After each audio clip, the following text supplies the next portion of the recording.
Well, we are in the final days of the election campaign, and I think it's a very exciting campaign, partly because we don't know how it's going to end, partly because it's so unexpected. Some of the news announcements or unannouncements. One of the things we're going to talk about today is Barack Obama breaking with tradition, breaking with custom, breaking with diplomatic norms, and endorsing a candidate in the Canadian election. You can see here that he endorsed Justin Trudeau. We'll talk about that. One of the things I like about this campaign is that so much of it happens in the hands of severely normal people, not just the media party. And maybe it's because I like to tweet on Twitter, but Twitter's a very democratic forum. Anyone can have a voice on there. And one of the most influential voices on Twitter in this Canadian election, and this is not just my personal view, even though I agree with most of what he says, it's based on the number of clicks and shares and impressions. Well, I'm talking about, obviously, our good friend Manny Montenegrino, who joins us now via Skype from Ottawa. Manny, you've had a great election campaign. Your name's not on the ballot, but everyone's talking about and sharing and reading your tweets. You're making a difference. No, thank you. I mean, I'm glad to have this format, and there's a teacher inside me. And I'd like to put out facts and truths, and I think it's absent in a lot of tweets. I mean, I get a lot of people tweeting their feelings and how they're hurt and what they want, but I tend to go look at facts and provide facts and commentary, and it's missing. So I get a lot of replies and a lot of people sharing because it's information. I'm putting information out. Yeah. So I'm enjoying it. Well, I mean, we've talked before, you have a real legal analysis, you break things down, right. But one thing that impresses me is you remember relevant facts and you bring them, like for example, today we're going to talk a little bit about Barack Obama endorsing Justin Trudeau despite the blackface, and you reminded our producer, hey, Al Sharpton had something to say about that. So you've got a institutional memory for politics that is great. It's been very helpful for our show, I have to tell you.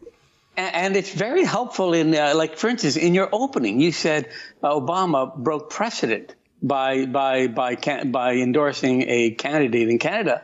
Well, there's history to that too. And you remind me of the fact when there was an election in 2016, and there was a good chance that President Trump would win, Trudeau had a state dinner for Obama, which broke all precedents. Right. He was campaigning very hard for Hillary Clinton, and yet now I'm saying it's a Canadian precedent that was broken. Obviously, the Prime Minister ought not to have one of the people that were advocating for Hillary Clinton a state dinner, a lame duck steak dinner.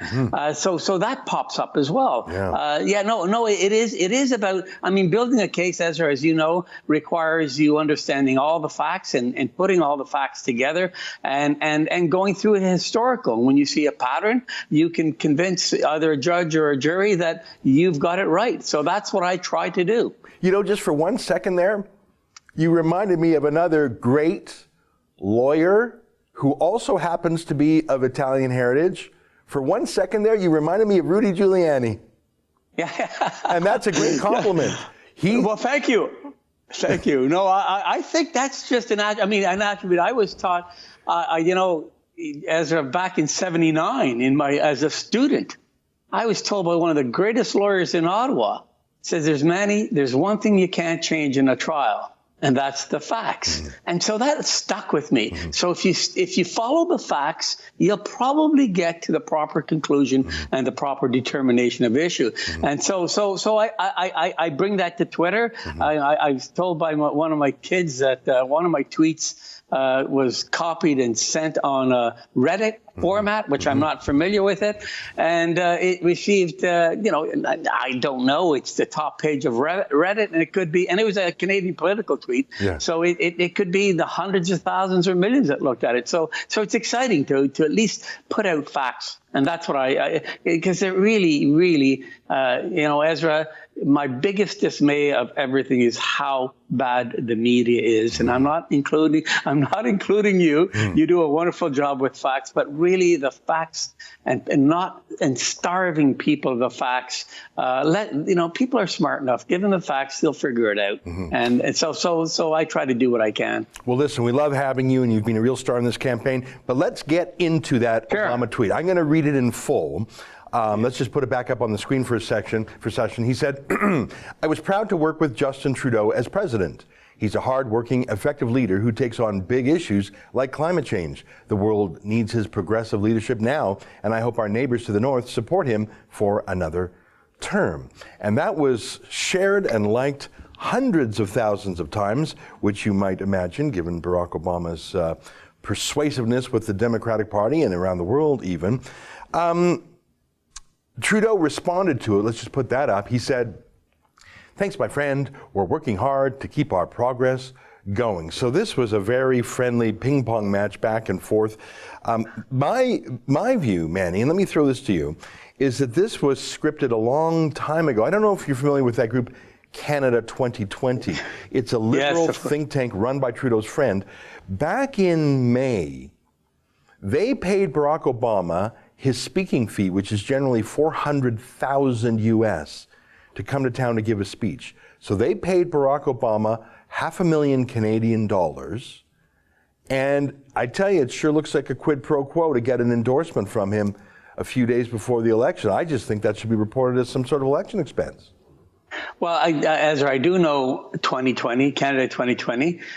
When I was managing my law firm, I attended as part of my duties as the manager of the law firm.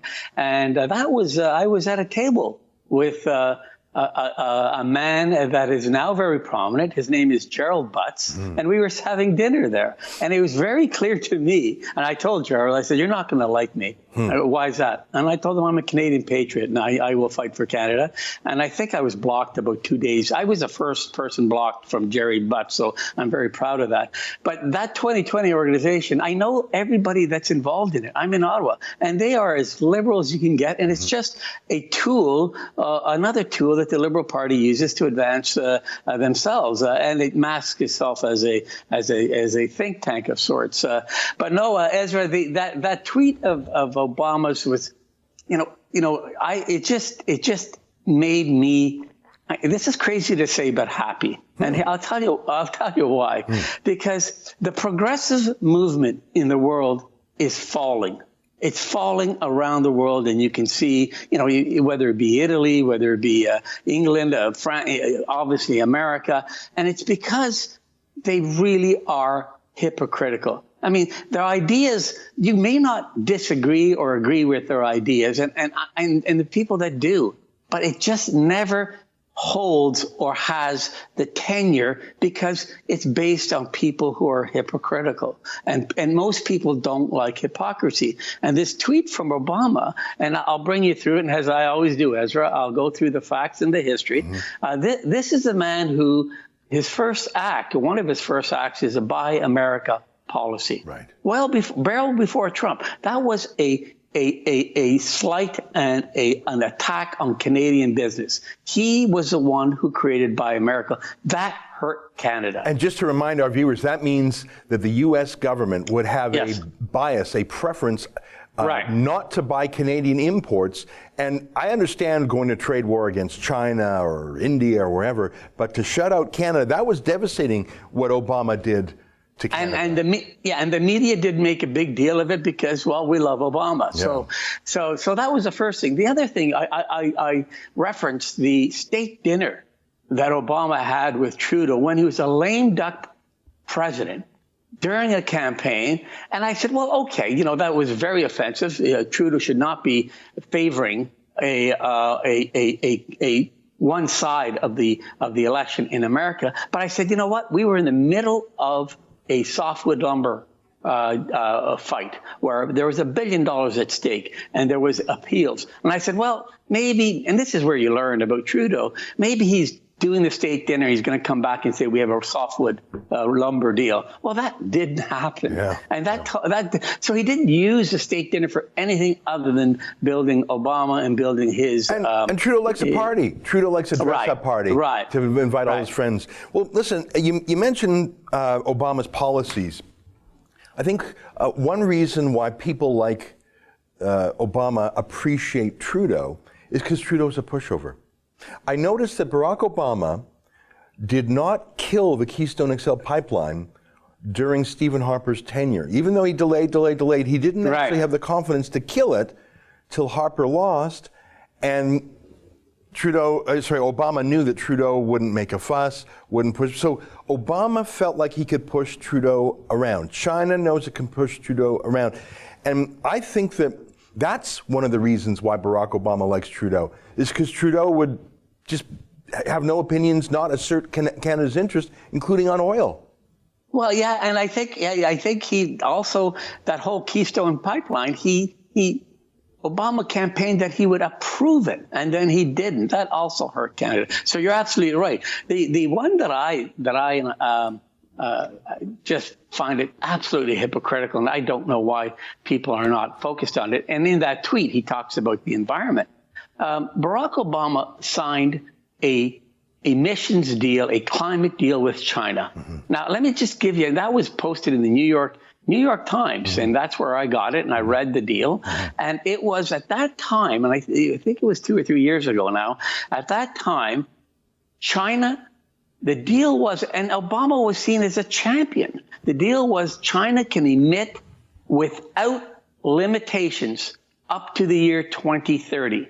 And at the year of 2030, China may, in the language, you know how lawyers are, we look at the language, it isn't must, but may consider that being the ceiling. So China can emit to 2030. Now, since the deal that Obama did, and we know what we've been told by the advocates of climate change, 2030 is a critical year.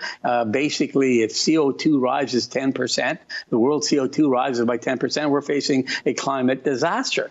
Well, that's what we've been hearing, but yet Obama penned and permitted and allowed China, the greatest producer, to basically create the climate disaster. Since that time, and I did some calculations, Ezra, since the time that Obama did the deal with China, China has added 4 Canadas. I mean, think of what I'm saying. You take all the emissions from Canada, multiply it by 4, and that's what China added. Not that what it is, but added since Obama did the deal. But he's a lauded person with, that is just and China, as you know, continually emits.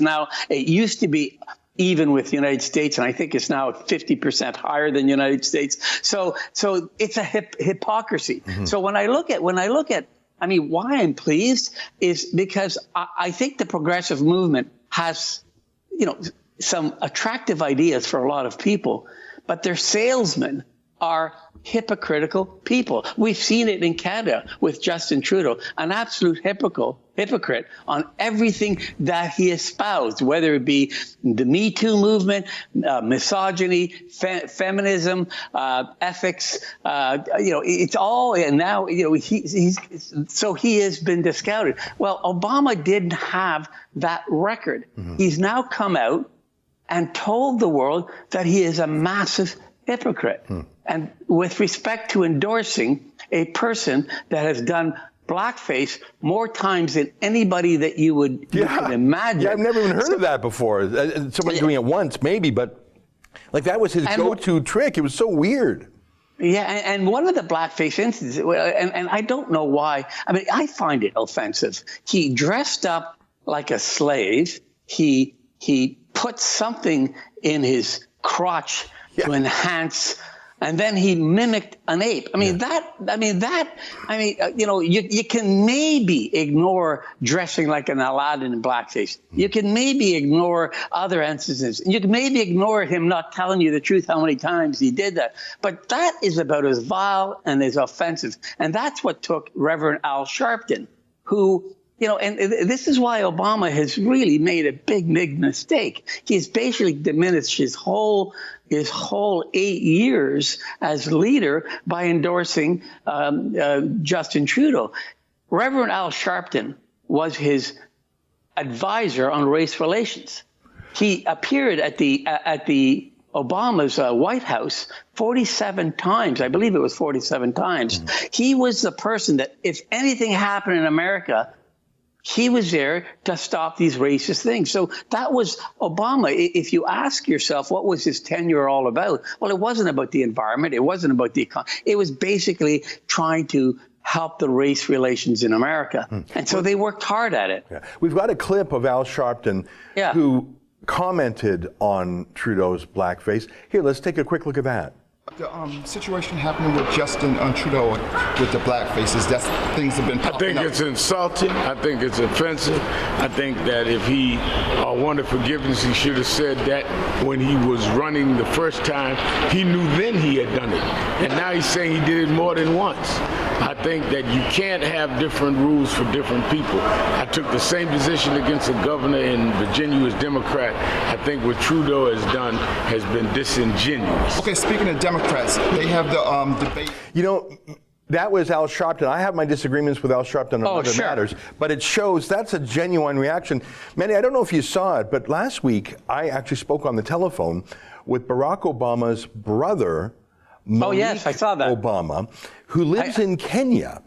And I talked to him on the phone, and I said, well, what do you think of blackface?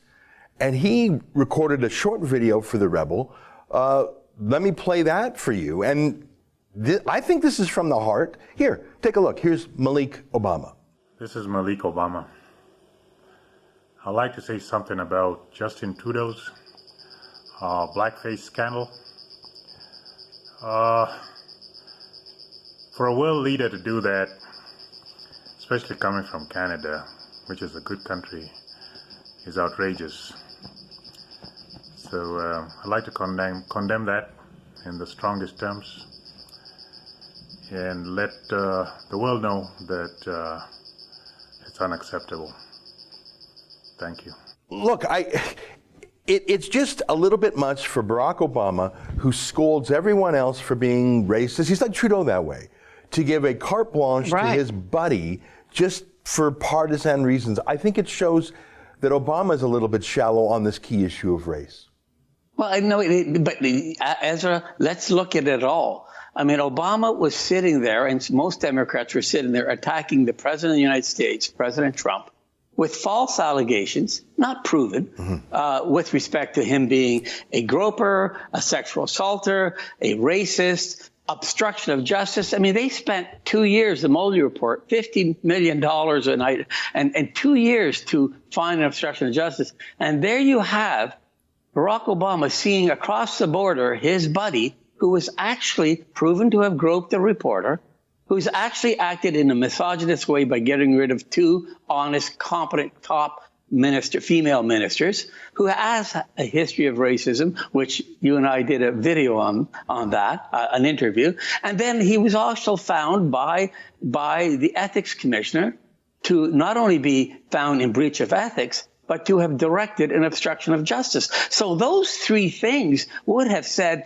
to any, person that believed in their own integrity, maybe I should back off this guy because I'm accusing our president of these things and he's done these things. And then he goes all in. It's like, you're at a poker table, a guy has a straight flush and you've got a pair of 2s and you go all in. Like, what are you doing? Yeah. So he goes all in with the blackface, and that just destroys his whole reputation. I want to ask you one more thing about the United States, because everyone in Canada follows American politics, especially Donald Trump. Everyone in the world follows Donald Trump.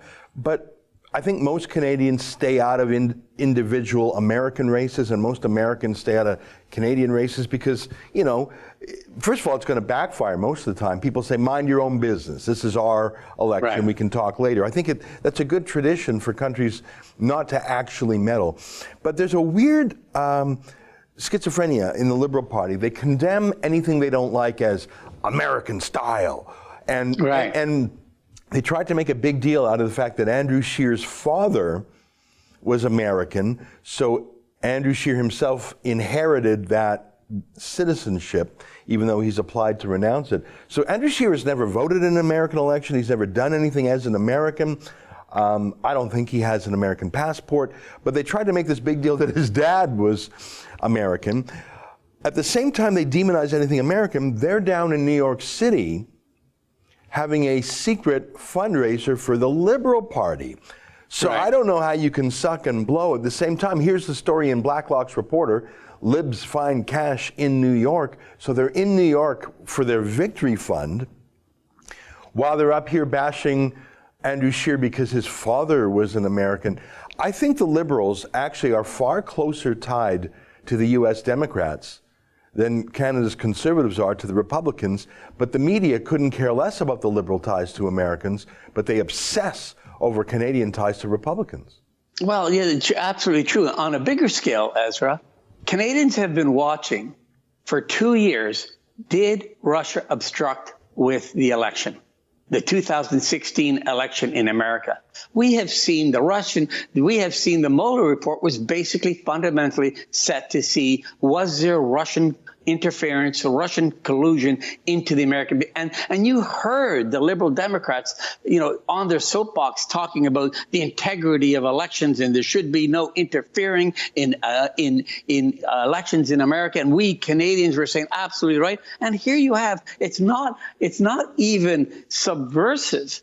It's actually open. I mean, you have Barack Obama actually interfering, and I'm looking at the Twitter, and I have some Liberal people that tweet and say, "Yahoo! This will help us." Like they're actually interfering into our election openly, and this is after 2 years of Barack Obama setting up this whole Russian collusion discussion and narrative, and which did not exist according to the Mueller report. So on a bigger level, I think Canadians, I don't care. I mean, I don't like anybody interfering into Canada's election. We saw with I forget the French president who says "Vive le Quebec libre."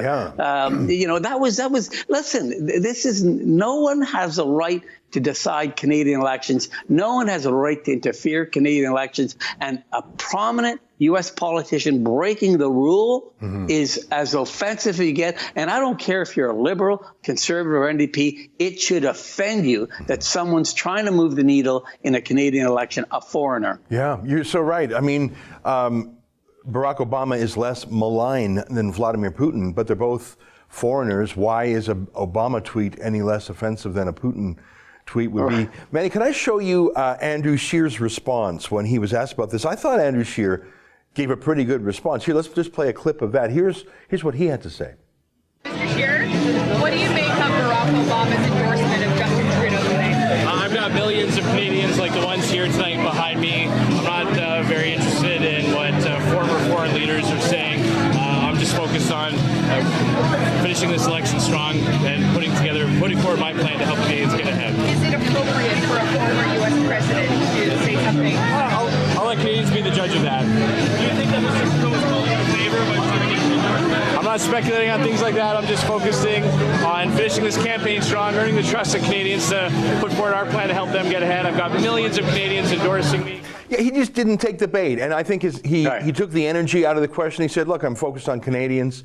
What an ex-U.S. politician does is not really of interest. I think that's the right approach. I think Canadians are more pro-Obama than Americans are, and I think the CBC or whoever asked that question was trying to goad Scheer into something. Sure, he did. Go ahead. He did a wonderful job. I mean, Ezra, having someone sound like a prime minister and not hearing it for the last 4 years, it was like I was in a desert for 4 years and I saw a cup of water. So I was extremely pleased to see the very mature, proper response. But I too caught what you caught, and it was trying to trap Scheer. What I don't understand about the media is, and I looked at all three national networks reporting on the Obama tweet. And I was hoping, and Ezra, you hope and pray that the media is not as biased as you think, and they always disappoint you. Not one media person even connected the rank hypocrisy of a black president who was elected to help and bridge the racism in America, to actually abandon it all and not even call out, as Reverend Al Sharpton did, the Prime Minister, for his overt racist. And not one media person said, isn't it odd? Or they didn't even question it. They didn't even report it. And that reporter that you just aired, that question, Andrew Scheer, they are not asking the same questions of Justin Trudeau, who should be asked that question. Did you speak to him before? Like, the questions I would ask is, when the blackface incident happened and it broke, did you call Obama and apologize to your friend for what you did? Did you speak to him at all? I mean, he's saying he didn't speak to him at all during that campaign, and this tweet came out of nowhere. That's absolutely, come on. Yeah. I'm not that stupid. Yeah. I mean, Ezra, if I was caught saying something about Jews, and I was offensive and completely, I kind of would give you a call and say, Ezra, I'm really sorry. Yeah. I mean, I give some friends a call. Yeah. He didn't call his best friend. Yeah. That means that's an absolute lie. Yeah. And that makes Obama look absolutely terrible. I mean, I'm so glad that every progressive that doesn't truly believe in their values are destroying the values of what poor progressive people want. Yeah. And that's really what comes out of this to me, is that, this is going to make progressive. I mean, the last progressive leader falls on his sword, and I don't know if it's financial, and I don't know what Barack Obama, why he did it. It certainly isn't for any real patriotic or real principled reason. That's for sure. Yeah. Well, Manny, as you know, because you watched the debates, it was our reporter Cian Bexley who actually asked Trudeau if he called foreign leaders. Right. He didn't mention Barack Obama. He mentioned other world leaders.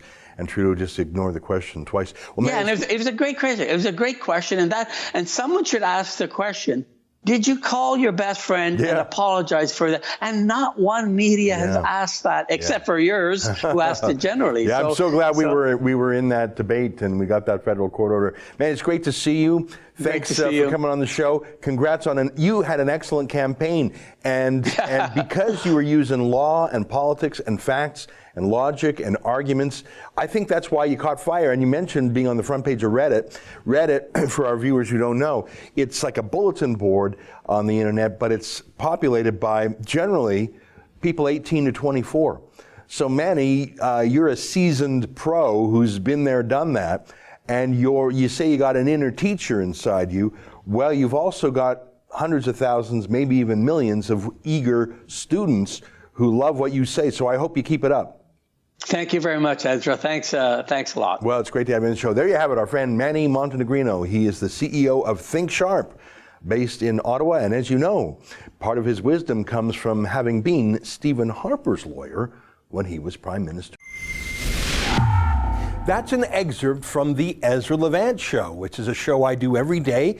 I do a monologue, interview an interesting guest, and then I read my hate mail. But you've got to subscribe to it, which you can do at premium.rebelnews.com.